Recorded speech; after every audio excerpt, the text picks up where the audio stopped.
अस्सलामुअलैकुम everyone, my name is Amna Talha and I am from Pakistan. तो आज हम शुरू करते हैं doctor on duty treatment guide वाली बुक का chapter 2, symptoms and questionnaire. Most of the patients coming to the emergency department have the following symptoms.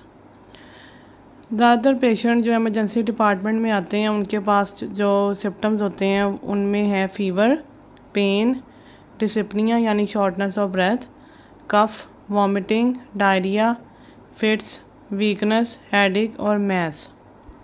To elaborate the symptom fully the doctor must ask relevant questions from the patient about his complaints. ज़्यादातर patients जो हैं वो emergency department में इन्हीं symptoms के साथ आते हैं, तो इनके सिम्टम्स को ठीक से समझने के लिए ज़रूरी है कि डॉक्टर जो है वो पेशेंट से उसकी कंप्लेंट के बारे में रेलिवेंट क्वेश्चंस करे। This will help him to know the details of symptoms.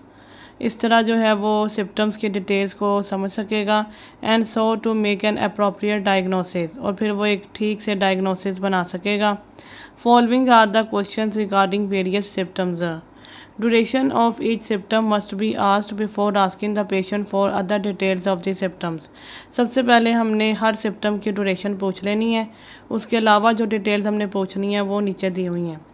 Fever, सबसे पहले फ़ीवर है। अगर कोई पेशेंट फ़ीवर के साथ प्रेजेंट हो रहा है तो हमने उससे क्या क्वेश्चंस कर लेने हैं। What is the mode of onset of fever, that is sudden और ग्रेजुअल। सबसे पहले हमने मोड ऑफ ऑनसेट पूछ लेना है कि फ़ीवर जो है वो सडन है या फिर ग्रेजुअल है। Is fever associated with riggers और स्वेटिंग। हमने ये पूछ लेना है कि फ़ीवर जो है उसमें रिगर्स और स्वेटिंग होती है या नहीं। तो यहाँ पे हम देख लेते हैं कि रिगर्स का क्या मतलब है। In medicine rigor refers to a severe chill. इसमें एक जो है वो चिल होती है, ये ऑफन विद वायलेंट शिवरिंग, और जिसके साथ में शिवरिंग भी होती है। That can occur as a symptom of fever particularly at the onset of an infection. ये फ़ीवर में होता है ज़्यादातर और ये ऑनसेट ऑफ इन्फेक्शन की निशानी है। It's a physical manifestation of the body's response to a high fever. अगर फ़ीवर बहुत ज़्यादा हाई हो तो ये बॉडी के रिस्पॉन्स की एक निशानी है। With the patient feeling cold and shivering initially. इसमें पेशेंट जो है वो पहले कोल्ड फील करेगा और उसको शिवरिंग हो रही होगी, और फिर उसमें जो चिल पास होगी उसको हम रिगोर कहते हैं। Followed by the sudden feeling of heat and sweating ऐसा फीवर प्रोग्रेसेस। और फिर उसके बाद इसमें सडन फीलिंग ऑफ हीट होगी और फिर साथ में स्वेटिंग भी होगी एज द फीवर प्रोग्रेसेस। तो यहाँ पे हमने देखा कि सबसे पहले हमने mode of onset of fever पूछ लिया, फिर हमने ये पूछा कि फ़ीवर में आपको ठंडे पसीने आते हैं, और फिर हमने पूछना है what is the grade of fever, high grade और लो ग्रेड। ठीक है, ये हाई ग्रेड और लो ग्रेड हम थर्मोमीटर के ज़रिए भी पता लगा सकते हैं कि फ़ीवर जो है वो हाई ग्रेड है या फिर लो ग्रेड है। What is the pattern of fever, whether it is continuous, remittent और इंटरमिटेंट। फिर पैटर्न ऑफ फीवर पूछ लेंगे कि क्या आपको बुखार लगातार रहता है या फिर आपको बुखार उतरता चढ़ता रहता है। Is the fever associated with any other compliant. Fever ज़्यादातर जो है वो इन्फेक्शन की निशानी होती है, और फ़ीवर के साथ कुछ ना कुछ ज़रूर होता है जो कि उस बॉडी पार्ट के इन्फेक्शन की तरफ इशारा कर रहा होता है। तो अगर हमें कोई भी इसमें डाउट हो तो हम इसमें पूछ लेंगे कि आपको vomiting, diarrhoea, abdominal pain, chest pain, हीमोप्टिसिस, headache, jaundice और हीमाटूरिया के बारे में भी हम पूछ लेंगे। उसके बाद है pain, what is the site of pain. सबसे पहले हम पूछेंगे आपको दर्द कहाँ होती है। What is its duration, duration हमने हर एक की पूछ लेनी है, लेकिन पेन की हम स्पेसिफिक ड्यूरेशन भी पूछ लेंगे। इज़ इट कॉन्टीन्यूस और इंटरमिटेंट, फिर हम उसका जो है वो ये पूछ लेंगे कि आप इसका पैटर्न कैसा है, ये कॉन्टीन्यूस है या फिर इंटरमिटेंट है। Example, continuous epigastric pain is a feature of gastritis. अगर तो पेन कॉन्टीन्यूस है और एपिगैस्ट्रिक रीजन पर हो रही है तो ये एक गैस्ट्राइटिस का फीचर है। While pain coming intermittently is a feature of duodenal ulcer. और अगर पेन जो है वो इंटरमिटेंटली हो रही है एपिगैस्ट्रिक रीजन में तो ये ड्यूडनल अल्सर की निशानी हो सकती है। Whether the pain is localised और डिफ्यूज़। हम ये भी पूछ लेंगे कि आपकी जो पेन है वो एक बॉडी पार्ट पे रहती है या फिर वो more than one body part को इन्वॉल्व कर रही है। Radiation of pain, does it radiate. अगर पेन रेडिएट का मतलब यह है कि पेन एक बॉडी पार्ट से शुरू हो रही हो और दूसरे बॉडी पार्ट तक ट्रैवल करके जा रही हो। If so to which direction, तो हम पूछेंगे कि ये कौन सी बॉडी पार्ट की तरफ जो है या किसी भी और तरफ ये कैसे रेडिएट हो रही है। Pain in the left chest radiating to left arm is which suggestive of ischaemic heart disease. हमें पता है कि इस्केमिक हार्ट डिजीज़ में पेन जो है वो लेफ़्ट चेस्ट की तरफ शुरू होती है और वहाँ से वो ट्रैवल करके लेफ़्ट आर्म तक या फिर जा तक भी जा सकती है। Pain in the flanks radiating to groin is the feature of ureteric that is stone pain. Ureteric stone की जो पेन है वो फ्लैंक्स में शुरू होती है और वहाँ से वो रेडिएट करके ग्रोइंस तक जा सकती है। रेफर्ड पेन, रेफर्ड पेन में यह है कि पेन ट्रैवल करके नहीं जा रही होती, लेकिन ये भी एक more than one body part को इन्वॉल्व करती है। Pain in the right hypochondrium refer to the tip of right shoulder. अगर हम देखें कि पेन राइट हाइपोकॉन्ड्रियम के साथ साथ टिप ऑफ राइट शोल्डर पर भी हो रही है, then it is suggestive of the gall bladder pain that is cholecystitis. तो ये चीज़ हम देखते हैं कि कोलेसिस्टाइटिस में होती है। What is the character of pain? Pain can be of the following character. Pain का करैक्टर पूछना जो है वो बहुत ज़रूरी होता है। इससे हमें ये पता चलता है कि पेन जो है वो डल है या फिर वो शार्प है। इसमें डिफरेंट करैक्टर्स दिए हुए हैं। बर्निंग यानी जलन वाली पेन है। स्टैबिंग और क्रशिंग यानी कि जैसे स्टैबिंग की पेन होती है। ग्रिपिंग हैवीनेस, जैसे कुछ भारीपन महसूस होता है। प्रिकिंग यानी सुइयाँ चुभने वाली दर्द। डल पेन जो है वो काबिल बर्दाश्त होती है। कोलिकी जो है वो ऐसे जैसे टीसी उठती है। थ्रॉबिंग पेन और band like. Shifting of pain, यहाँ पे हम देख लेते हैं कि बैंड लाइक पेन किस तरह की होती है। A band like pain refers to the pain that is experienced as a band or belt around a part of the body। तो ये वो पेन का पैटर्न है जिसमें पेन हमें बैंड या बेल्ट की तरफ महसूस होगी around the part of body, often in the chest और एब्डोमेन। ये ज़्यादातर जो है वो चेस्ट या फिर एब्डोमेन में महसूस होती है। This pattern can be associated with conditions like radiculopathy. ये रेडिकुलोपैथी में जो है वो ज़्यादातर पाई गई है। वे nerve root irritation causes pain that radiates along the affected nerve's path, जिसकी वजह जो है वो नर्व रूट इरिटेशन बनती है, जिसकी वजह से ये पेन जो है वो रेडिएट होती है अफेक्टेड नर्व के पाथ के साथ।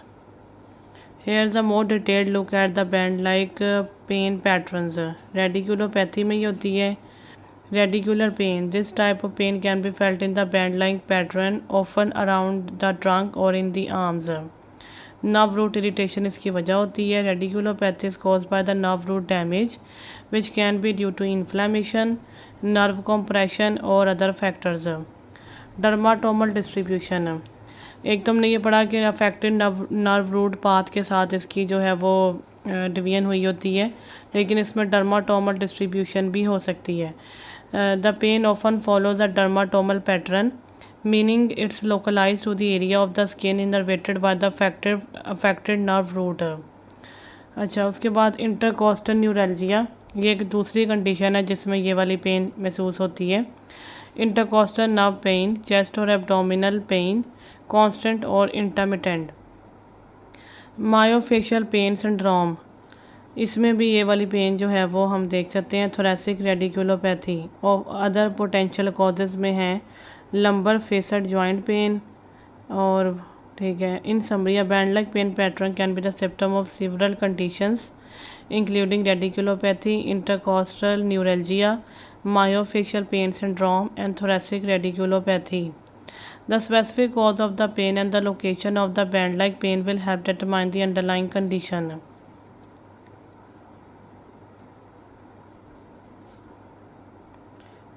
उसके बाद हम देखते हैं shifting of pain, pain of appendicitis.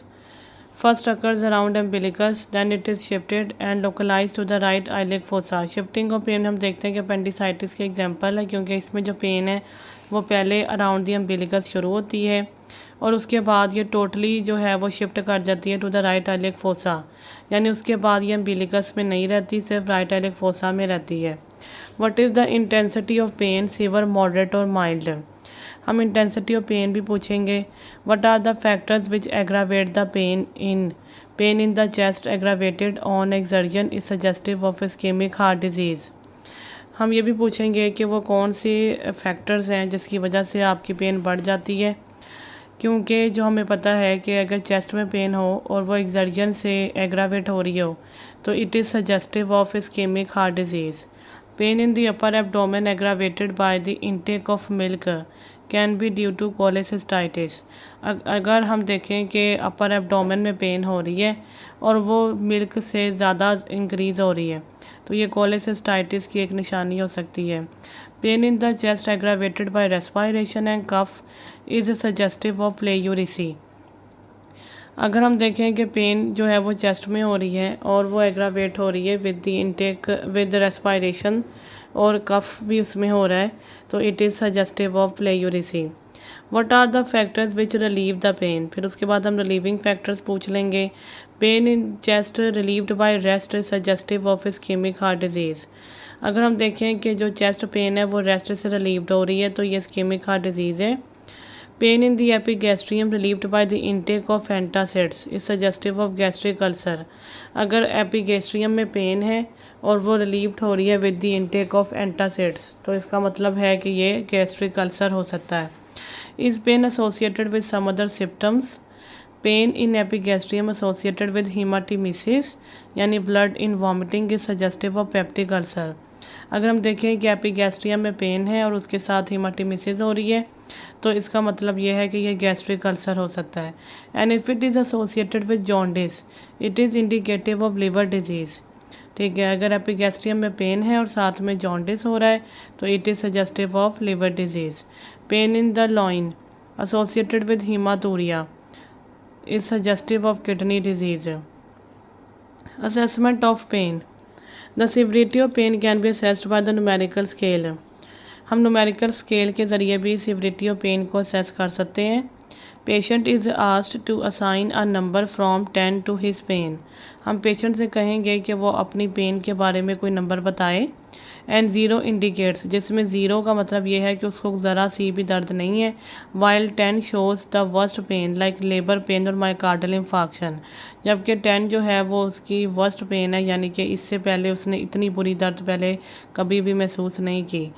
Example labour pain और myocardial infarction. In visual analogue scale patient is given a line 10 centimetre long. इसके अलावा इसमें एक और टेस्ट भी हम कर सकते हैं सिविरिटी को असेस करने के लिए। इसमें हम पेशेंट को एक लाइन देंगे जो कि 10 सेंटीमीटर लॉन्ग होगी with in pain with no pain on left hand and the worst pain on right side. जिसकी राइट साइड पे वर्स्ट पेन होगी और लेफ्ट साइड पे उसके नो पेन होगी। He is asked to make the line accordingly to the severity of pain. और वो बताएगा कि इसमें से जो पेन है उसकी सिविरिटी किस तरफ जाती है, ज़्यादा वो राइट साइड की तरफ जाती है यानी वर्स्ट पेन की तरफ, या फिर वो लेफ़्ट साइड की तरफ जाती है यानी कि लेस पेन की तरफ। वर्बली पेशेंट में भी आस्क्ड। इसके अलावा जो है वो हम वर्बली भी पेशेंट से पूछ सकते हैं to describe pain as none, mild, moderate, severe and very severe. Dyspnoea यानी कि ब्रेथलेसनेस या फिर shortness of breath. What are the circumstances under which attack of dyspnea occurs? इसमें हम पूछेंगे पेशेंट से कि वो कौन सी सर्कमस्टेंसेस हैं, वो कौन सी कंडीशंस हैं जिनके बाद आपका जो डिस्पनिया का अटैक है वो आपको होता है। That is after exercise and exertion. क्या एक्सरसाइज के बाद होता है, ठीक है, और in bed that is orthopnoea. ठीक है, ऑर्थोपनिया जो है वो डिस्पनिया की ऐसी फॉर्म है जो रेस्ट के दौरान भी हो रही होती है। इफ़ डिस्पनिया अकर्स आफ्टर एक्सर्जन, अगर डिस्पनिया जो है वो एक्सर्जन के बाद हो रहा है। What is the grade of exertion that is severe, moderate और माइल्ड। तो आपने कितनी एक्सर्जन की है, कि क्या आपने सीवर एक्सर्जन की है, मॉडरेट और माइल्ड।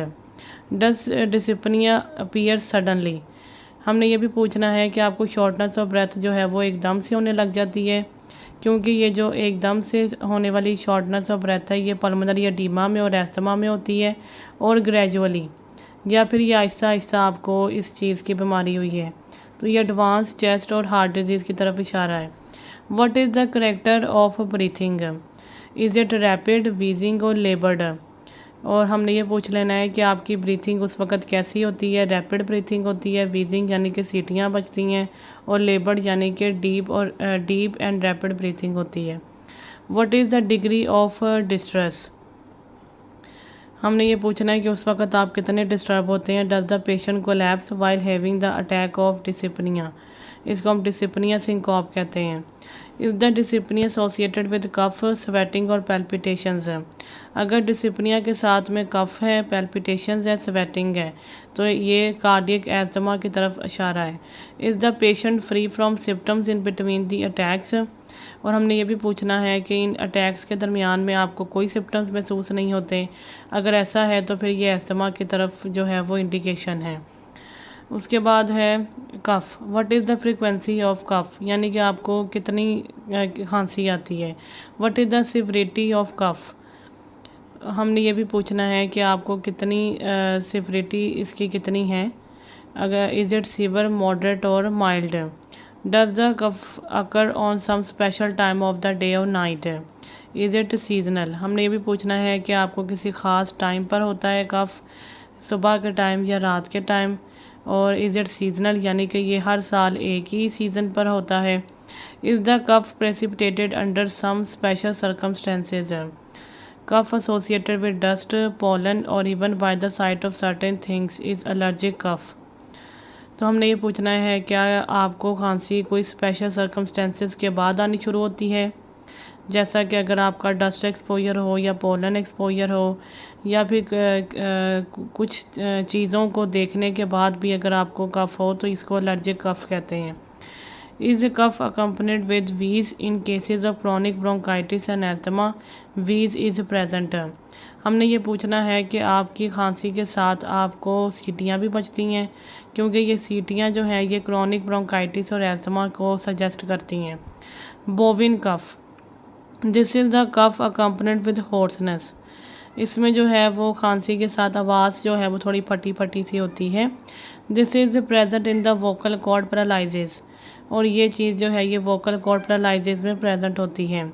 यानी बोविन कफ जो है वो वोकल कॉर्ड पैरालिसिस में प्रेजेंट होता है। इज़ द कफ ड्राई और प्रोडक्टिव, हमने ये भी पूछना है कि आपको खुश्क खांसी आती है या फिर उसमें बलगम भी होता है। Dry cough is mostly due to the upper respiratory tract infection, जो खुश्क खांसी है वो अपर रेस्पिरेटरी ट्रैक्ट इन्फेक्शन में होती है, एक्यूट ब्रोंकाइटिस में और एस्थमा में होती है। उसके बाद है स्पूटम, अगर जो खांसी है वो प्रोडक्टिव है यानी उसमें स्पूटम भी होता है, तो फिर हमने स्पूटम के बारे में भी कुछ क्वेश्चंस जो हैं वो पेशेंट से कर लेने हैं। सबसे पहले हमने जो है वो स्पूटम की अमाउंट को पूछ लेना है। It may B large, that is tea cup full per day, और स्मॉल टी स्पून फुल। अगर तो ये लार्ज हो सकती है या फिर स्मॉल हो सकती है। अगर तो ये लार्ज है तो ये टी कप फुल के बराबर होगी, और अगर ये स्मॉल है तो ये टी स्पून फुल के बराबर होगी। करेक्टर, स्पूटम में बी सीरस, मुकॉइड और प्रोलेंट और mucopurulent. It may be blood stained और रस्टी। इसमें हम देख लेते हैं कि इनके करैक्टर में ये सीरस, मुकॉइड, प्रोलेंट और म्यूकोप्रोलेंट जो है इसमें क्या फ़र्क होता है।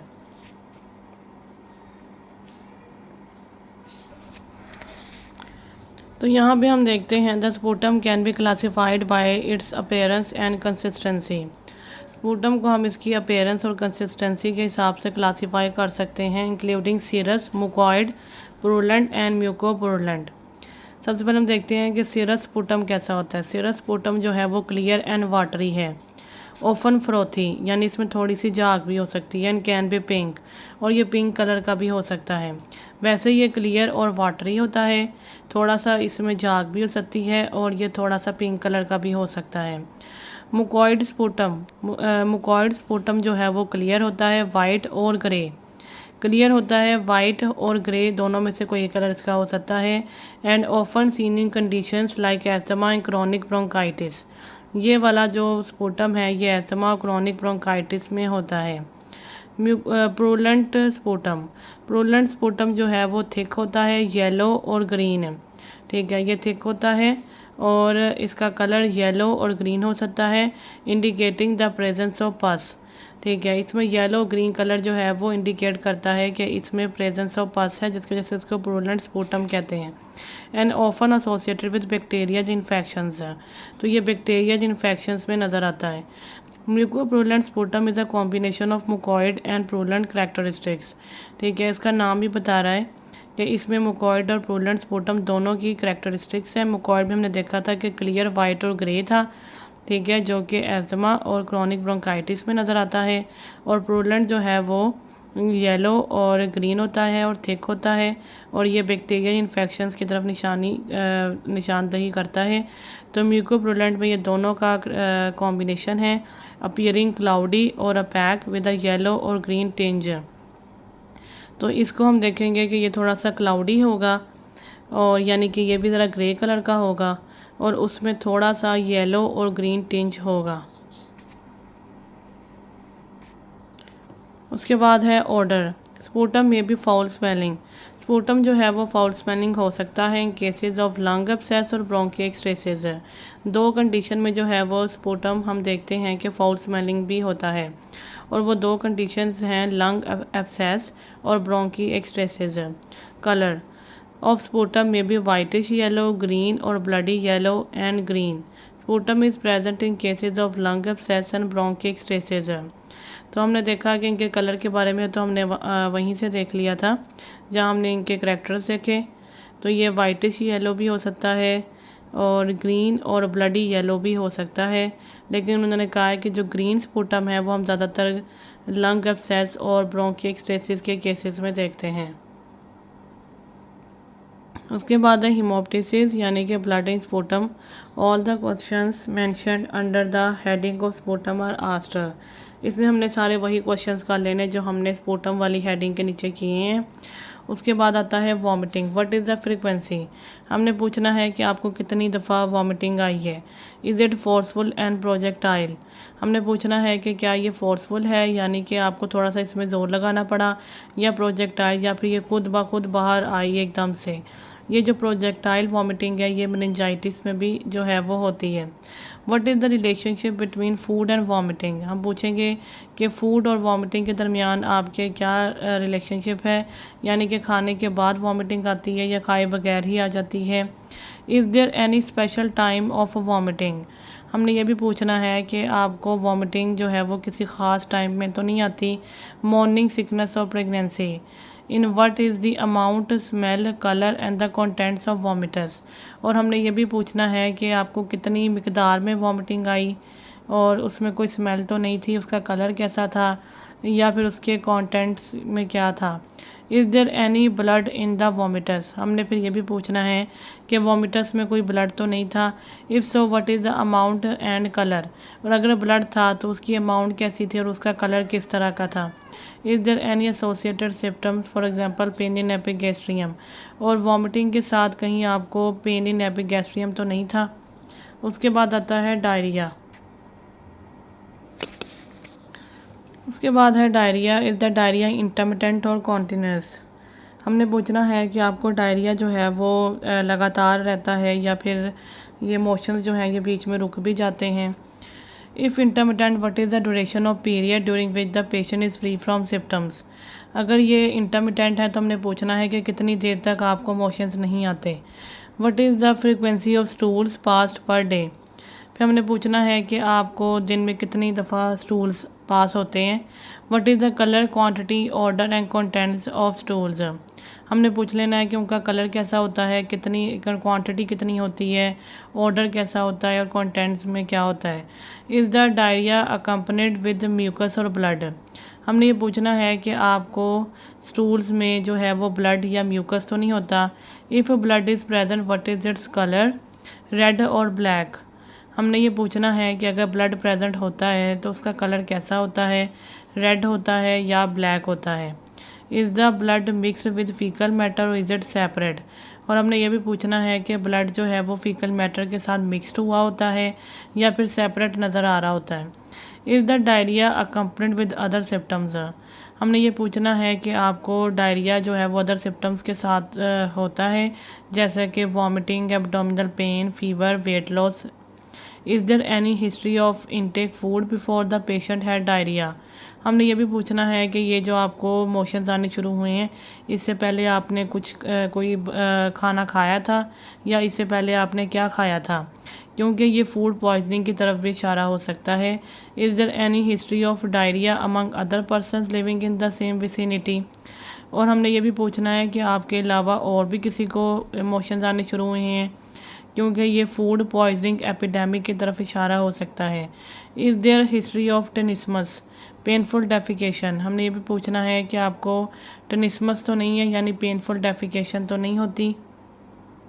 उसके बाद है fits. What is the nature of fits, whether generalised और लोकलाइज्ड। ठीक है, सबसे पहले हमने पूछना है कि आपकी फिट्स की नेचर कैसी है, वेदर इट इज़ जनरलाइज्ड और लोकलाइज्ड। ठीक है, तो यहाँ पे हम देखते हैं कि जनरलाइज्ड और लोकलाइज्ड फिट्स के बीच जो है वो क्या डिफरेंस है। Fits in this context refers to seizures. ठीक है, फिट्स को हम सीजर्स पे कह सकते हैं। There are two main types, और इसकी जो है वो टू मेन टाइप्स हैं, जनरलाइज्ड एंड फोकल, यानी लोकलाइज्ड सीजर्स। एक जनरलाइज्ड है और एक फोकल, जिसको हम लोकलाइज्ड सीजर्स कहते हैं। Generalised seizures affect both sides of the brain simultaneously. ठीक है, तो जनरलाइज सीजर्स जो होते हैं वो ब्रेन की बोथ साइड्स को एक ही टाइम पर जो है वो अफेक्ट करते हैं। While focal seizures originate in one specific area of the brain. जबकि जो फोकल सीजर्स होते हैं यानी लोकलाइज सीजर्स जो हैं वो ब्रेन के स्पेसिफिक एरिया में ओरिजिनेट होते हैं। Generalised seizures definition begins on both sides of the brain at the same time. ये हमने पहले ही देख लिया। अब इसकी कैरेक्टरिस्टिक्स क्या होंगी, जैसे हमें पता चलेगा कि पेशेंट को जनरलाइज सीजर आ रहा है या फिर लोकलाइज सीजर आया हुआ है। तो इसकी कैरेक्टरिस्टिक्स हैं, often involve loss of consciousness और अवेयरनेस। जनरलाइज सीजर में पेशेंट जो है वो अनकॉन्शियस हो जाएगा, उसमें लॉज ऑफ कॉन्शियसनेस हो जाएगी। Can cause abnormal movements on both sides of the body. उसकी जो दोनों साइड्स के बॉडी पार्ट्स हैं यानी आर्म्स और लेग्स, वहाँ पे हम देखेंगे कि अब नॉर्मल मूवमेंट्स हो रही होंगी। Examples include the tonic clonic, जिसको हम ग्रैंड माल, एब्सेंस यानी पेटेड माल एंड मायोक्लोनिक सीजर्स। ठीक है, इसके 3 टाइप्स हैं, 3 एग्जाम्पल्स हैं। इसमें एक टॉनिक क्लोनिक है जिसको ग्रैंड माल कहते हैं, फिर एक एब्सेंस सीजर्स है जिसको हम पेटेड माल कहते हैं, और एक मायोक्लोनिक सीजर्स हैं। एग्जाम्पल्स को हम मज़ीद देख लेते हैं। Tonic clonic grand mal characterise by the loss of consciousness, muscle stiffening. ठीक है, इसमें एक तो लॉज ऑफ कॉन्शियसनेस होगी, मसल स्टिफनिंग होगी एंड रिदमिक जर्किंग।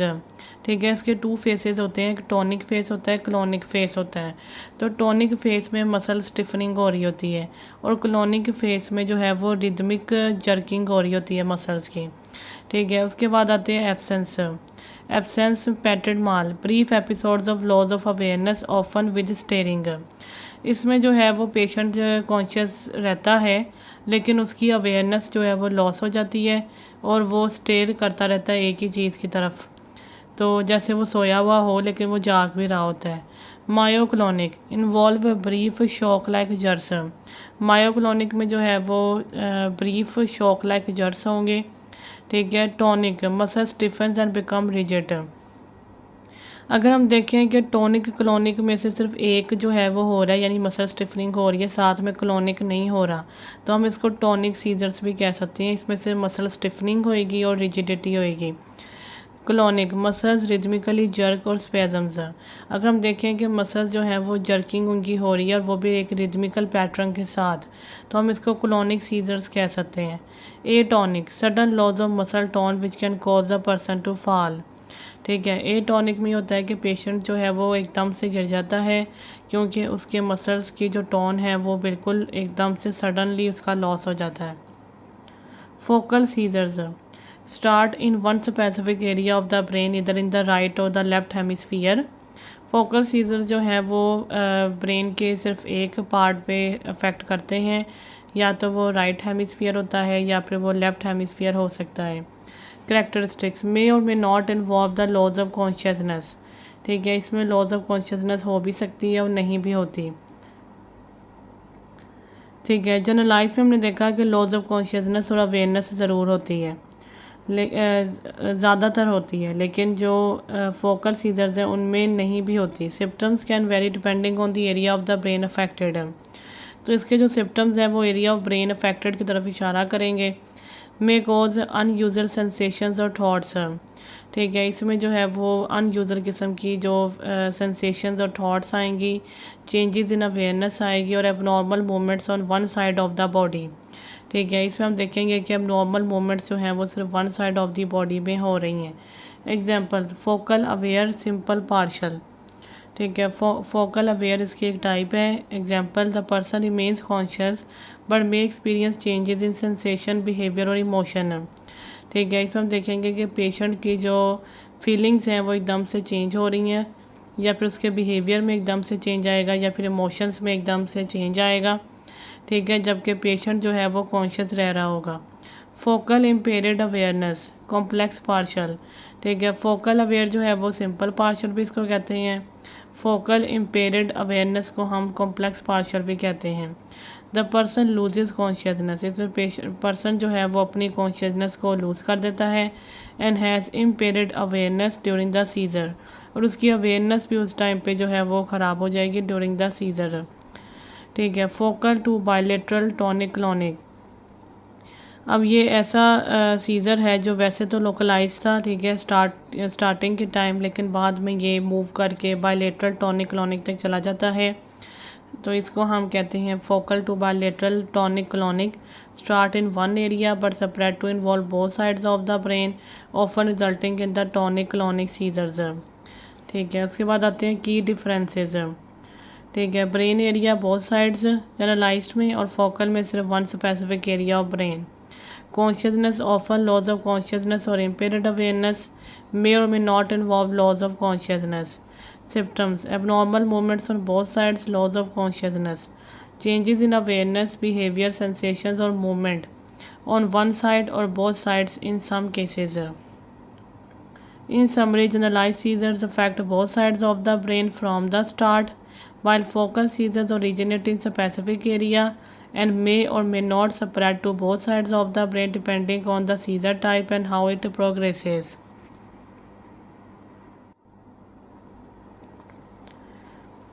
उसके बाद हम पूछेंगे is there any loss of consciousness. ठीक है, हमने अभी देखा कि जनरलाइज्ड में जो है वो ज़्यादातर लॉज ऑफ कॉन्शियसनेस होती है, जबकि लोकलाइज्ड में ज़्यादातर नहीं होती, लेकिन उसमें इम्पेयर्ड अवेयरनेस होती है, चेंज इन बिहेवियर सेंसेशंस और इमोशंस होता है। Is there any history of fall, हमें ये पता है कि एटोनिक सीजर्स में जो है वो फॉल की हिस्ट्री होती है। And injury to the patient during the attack, और ज़ाहिर फॉल से फिर इंजरी भी हो सकती है।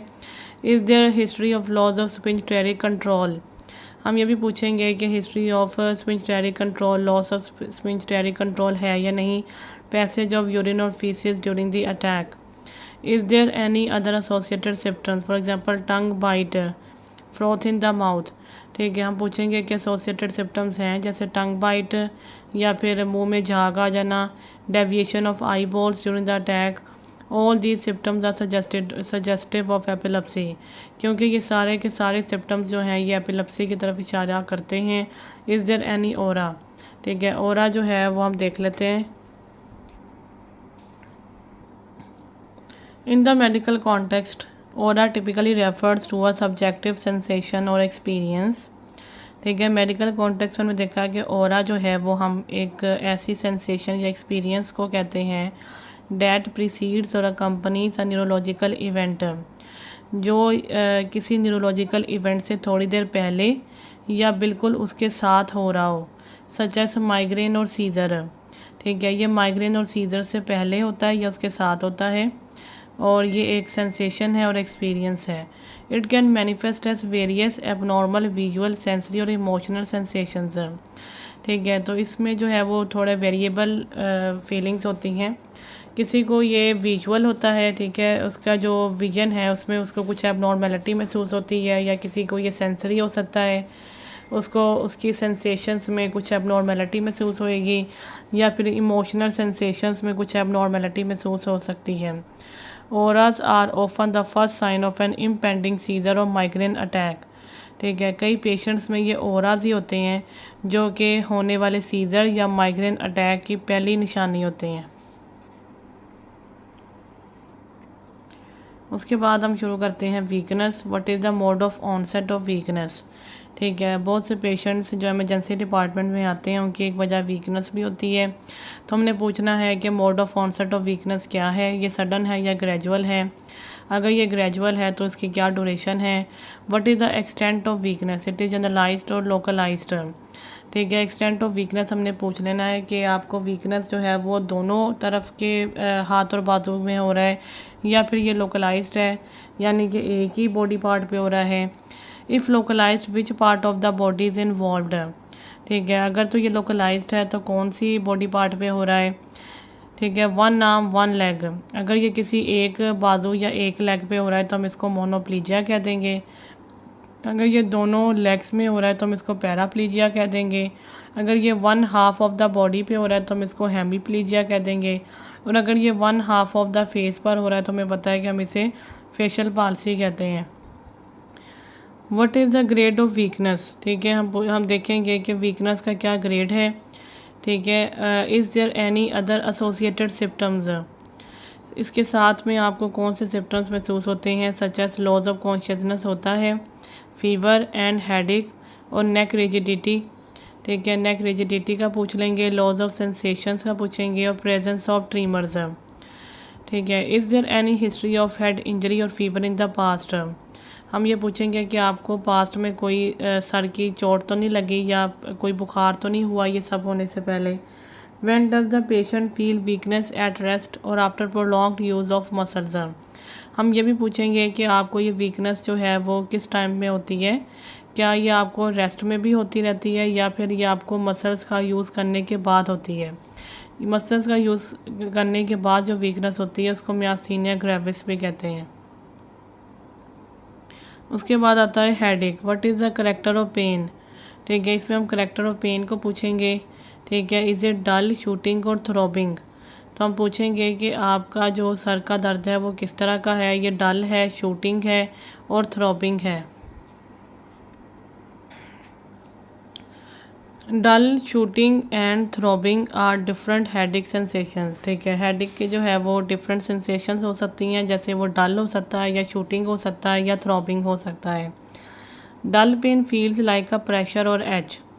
डल पेन जो है वो प्रेशर यानी कि दबाव की तरह महसूस होती है। ओफन अक्रॉस द हेड और नेक। ठीक है, ये सर पे या फिर दर्द या फिर नेक पे महसूस होता है। शूटिंग पेन इज़ सडन, एकदम से होती है ये और शार्प होती है एंड स्टैबिंग होती है।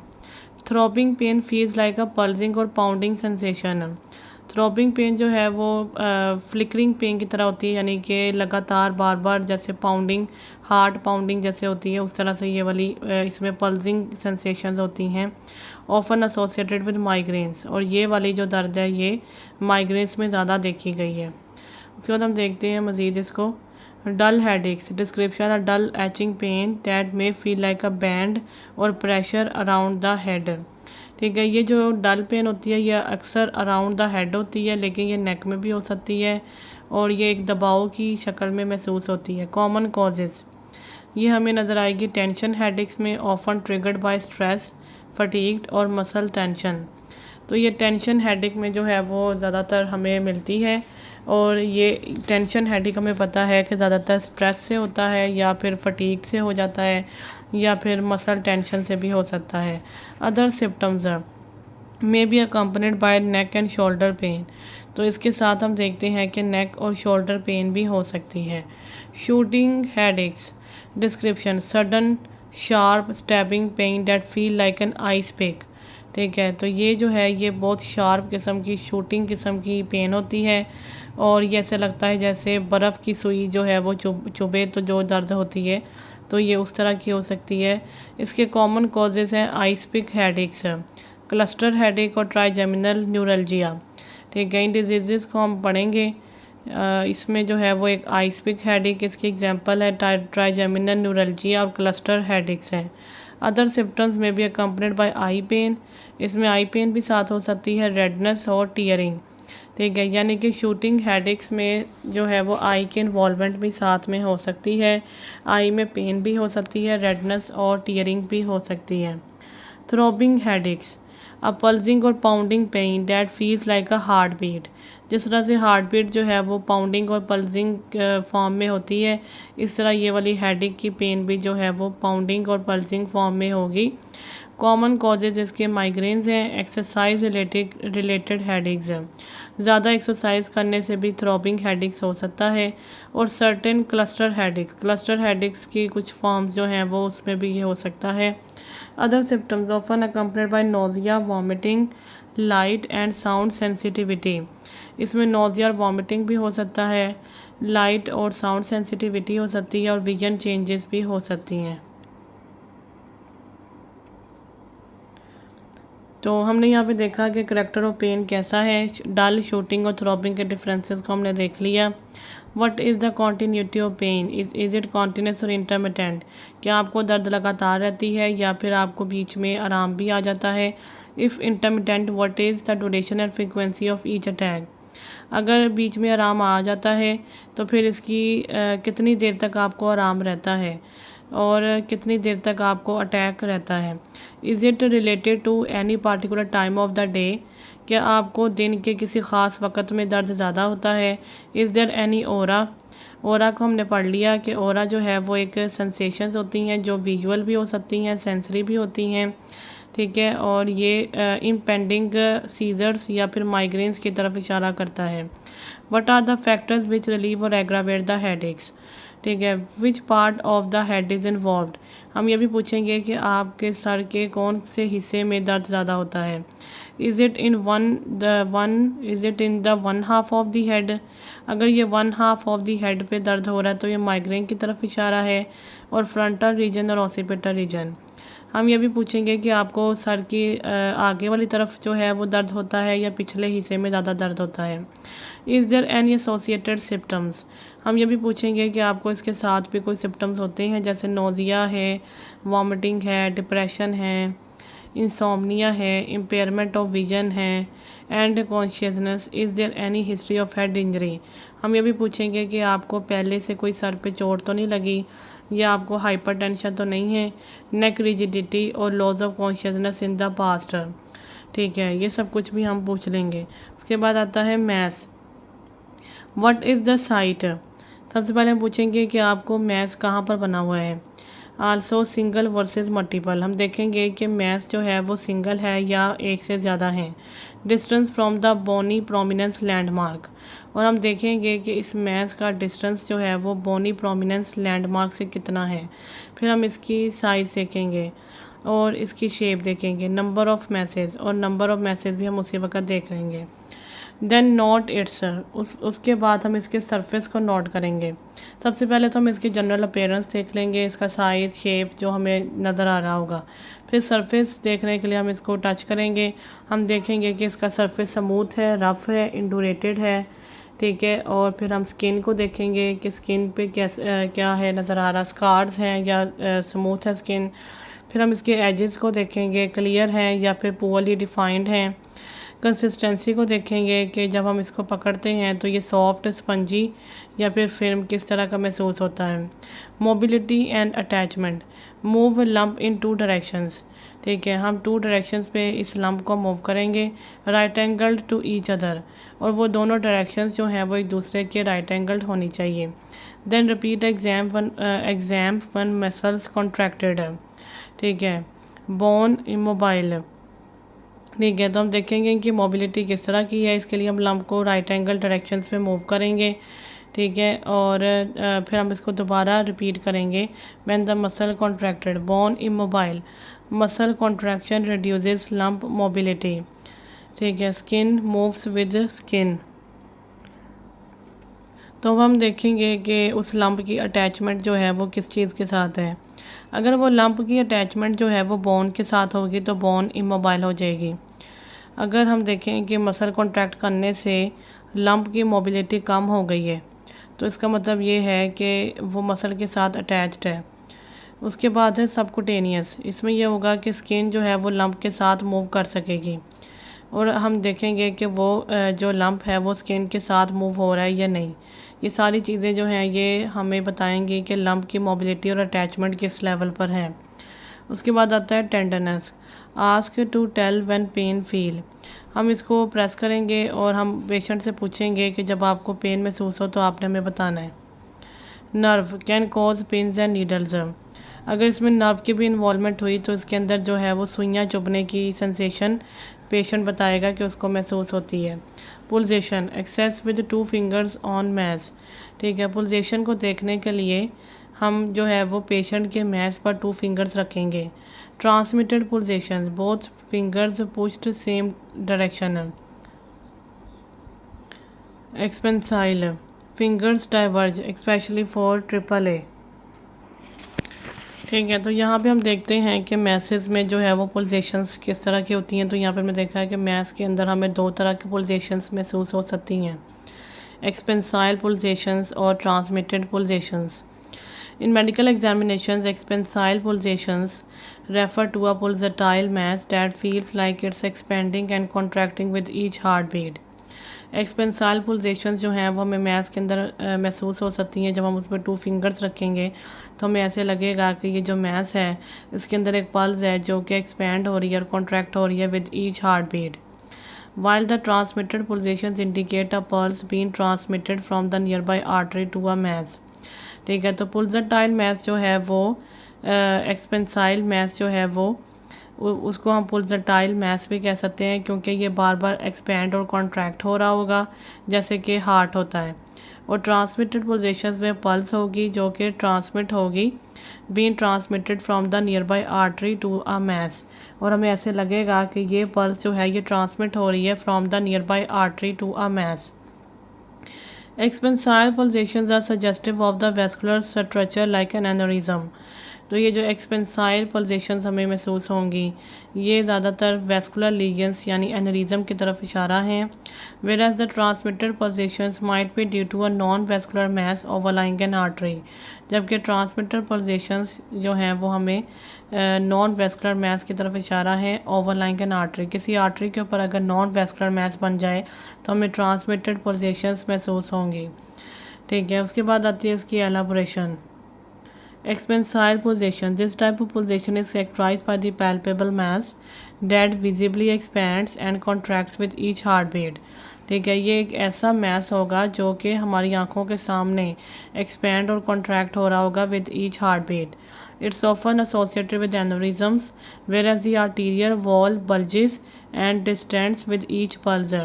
ठीक है, ये एनोरिज्म्स हमें नज़र आता है और इसमें आर्टीरियर वॉल जो है वो बल्ज होती है और डिस्टेंट होती है विद ईच पल्स।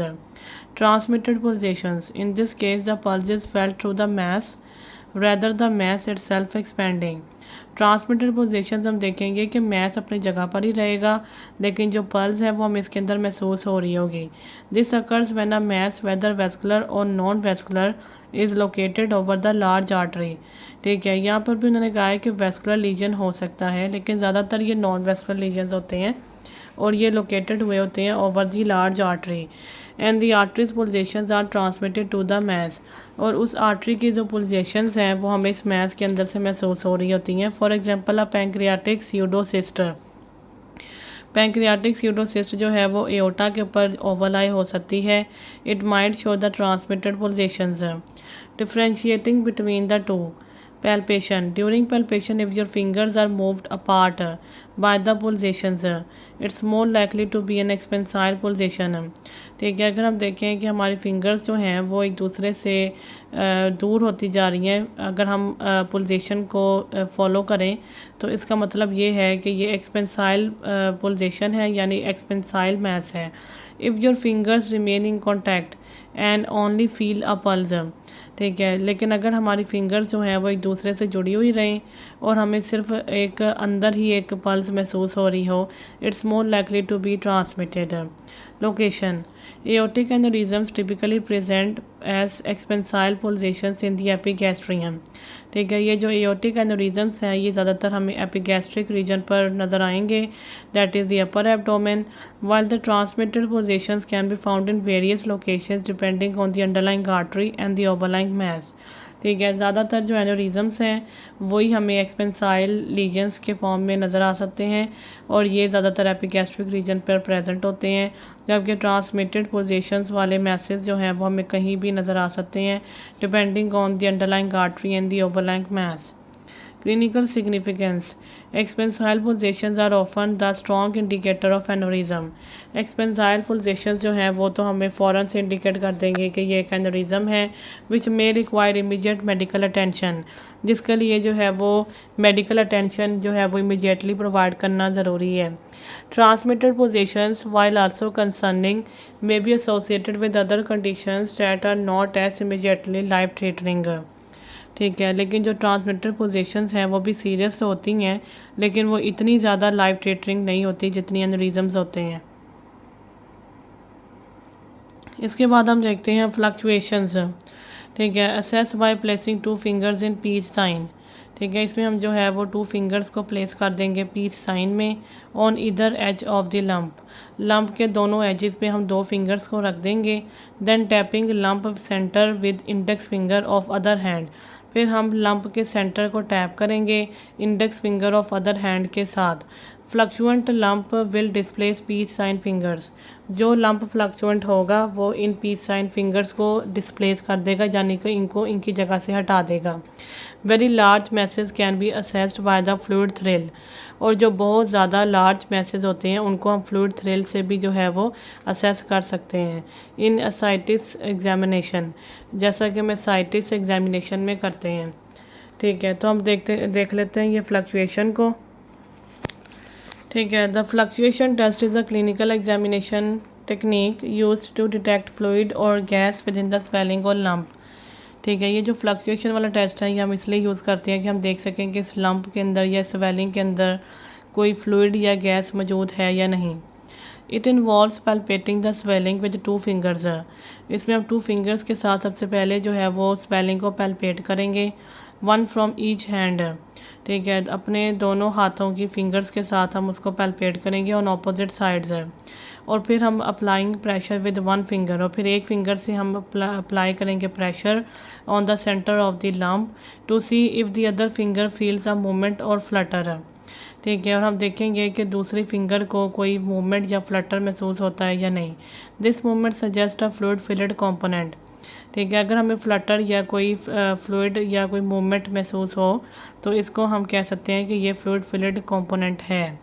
और दूसरा तरीका यही है कि साइटिक एग्जामिनेशन के दौरान जो है वो फ्लूइड थ्रिल जो है वो हम उसके ज़रिए भी ये महसूस कर सकते हैं, लेकिन वो चीज़ हम बहुत लार्ज मैसेज में जो है वो यूज़ करते हैं। तो इस टेक्निक को यहाँ पर ये लिखा है कि हम 2 फिंगर्स को 2 फ्रॉम ईच हैंड यूज़ करेंगे, लेकिन वहाँ पर ये लिखा है कि हम 2 फिंगर्स को दोनों एजेस पर रखेंगे मैस के, और दूसरे हैंड की एक फिंगर से हम उस लंप को सेंटर से टैप करेंगे। अगर उस वक़्त में हमें जो है वो कोई फ्लटर या कोई भी मूवमेंट महसूस हो जाए तो इसका मतलब ये है कि लंप के अंदर कोई ना कोई फ्लूइड ज़रूर मौजूद है। अच्छा, उसके बाद हम देखते हैं कि मैस जो है वो इरेड्यूसिबल है, कंप्रेसिबल है या फिर रिड्यूसिबल है। तो सबसे पहले हम देखेंगे compressible. Mass decreases with pressure but reappears immediately upon release. Compressible में ये होगा कि हम मैस के ऊपर जब प्रेशर डालेंगे तब वो रिड्यूस हो जाएगा, और जब हम उसमें से प्रेशर हटाएंगे तो वो रीअपीयर हो जाएगा। Reducible mass reappears only on cough etcetera. Reducible mass उस मैस को कहते हैं जो किसी न किसी स्ट्रेनिंग या फिर प्रेशर पर अपीयर होते हैं। ठीक है, उसको कहते हैं रिड्यूसिबल। इरेड्यूसिबल मैस वो होता है जो हर वक्त प्रेजेंट रहे और वो किसी भी सूरत में जो है वो ना रिड्यूस हो और ना वो अपनी जगह से हिले, तो उसको इरेड्यूसिबल कहते हैं। उसके बाद जो है वो चैप्टर 3 शुरू होता है, प्रोसीजर्स एंड वार्ड स्केल्स। इसमें जो है वो बहुत सारा क्लिनिकल इसमें दिए हुए हैं प्रैक्टिकल्स जो कि ये वार्ड में परफॉर्म किए जाते हैं। तो इस चैप्टर को हम स्किप कर देंगे क्योंकि ये चैप्टर जो है वो रीडिंग से नहीं किया जा सकता, और इसके लिए जो है वो स्पेशल वार्ड में जाकर इसको सीखने की ज़रूरत पड़ती है। तो यहाँ पे हम अब इसको ख़त्म करते हैं।